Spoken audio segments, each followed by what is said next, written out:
Join me now as we travel across the seas to the distant horizons of Odysseus' world, always with the compass of Homer's remarkable poem as our guide. It is a journey worth taking. It is a journey for our time. It is a journey for all time.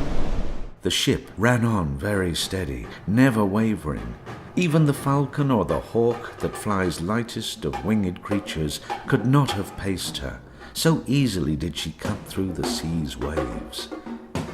She carried a man with a mind like the gods for counsel, one whose spirit had endured much.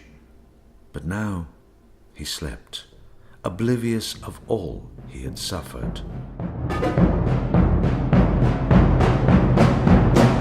Now the warriors in their war strength dashed their shields together, and the sound grew huge of the fighting, the screaming and the shouts of men killing and being killed. 3 times Patroclus, raging, tried to mount the towering wall of Troy, and 3 times Phoebus Apollo battered back the bright shield with immortal hands, and spoke winged words in the voice of danger. "Give way, Patroclus! It is not destined that the city of the Trojans shall fall before your spear."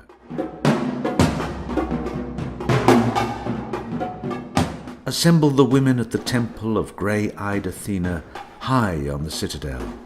Take a robe, the largest and loveliest, and lie it along the knees of the goddess, and let the young men perform the circles of the dance to the sound of the flute and lyre.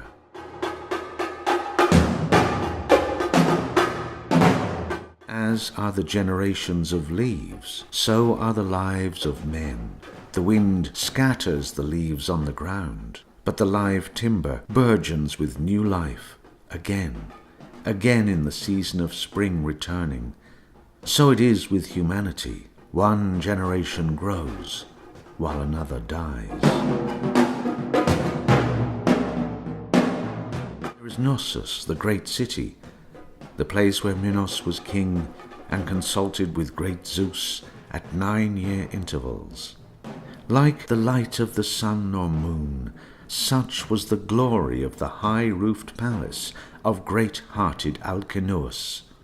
The walls were brass from the inner room to the door, with a frieze of bright cobalt, and the doors were golden, and the pillars of the threshold were silver, with a silver lintel.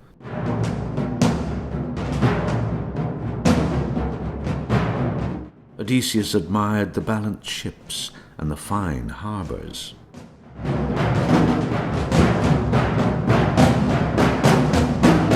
I had been thinking that I would be welcome when I came home at last from Troy.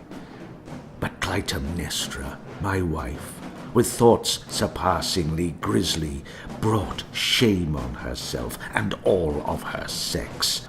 It was a monstrous plot she accomplished.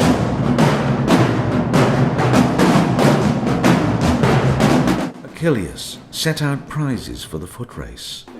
A mixing bowl of silver, a work of art that for loveliness surpassed all others on earth by far.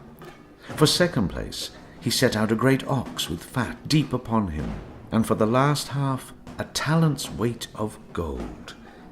He spoke out his word among the Argives. "Rise up, you who would endeavour this prize."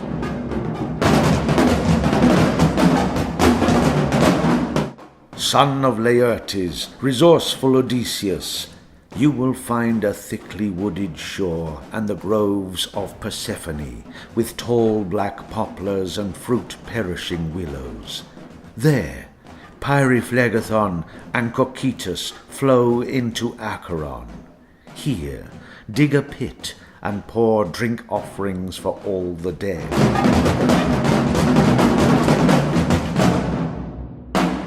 Odysseus speaks with Achilles in the underworld. "So I spoke, and he said to me in answer, 'O shining Odysseus, try to console me for dying. I would rather follow the plough as a poor man's slave with the sun on my face than be king of all the perished dead.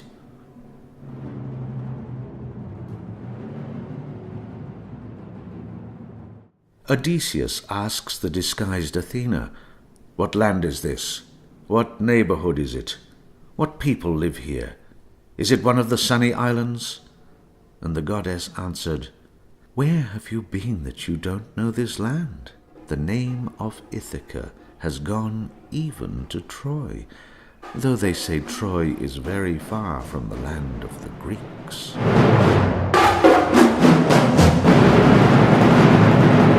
Surely this is the handsome house of Odysseus, a lovely place, full of good living. I think I shall never forget it, even in my dreams.